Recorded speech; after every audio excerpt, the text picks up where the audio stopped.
হাতটা ছেড়ে দাও না। ইস, বলেছি তো ছেড়ে দাও জন্য না। হাতে তো ব্যথা পাচ্ছি আমি।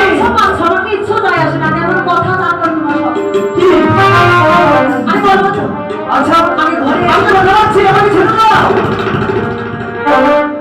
ওই আমার হাতে লাগে ব্যথা রে, ইস, হাত ছাইড়া দাও সোনার বাড়ি।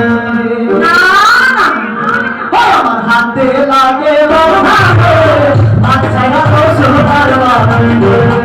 আমার হাতে লাগে ব্যথা রে, হাত ছাইড়া দাও সোনার বাড়ি।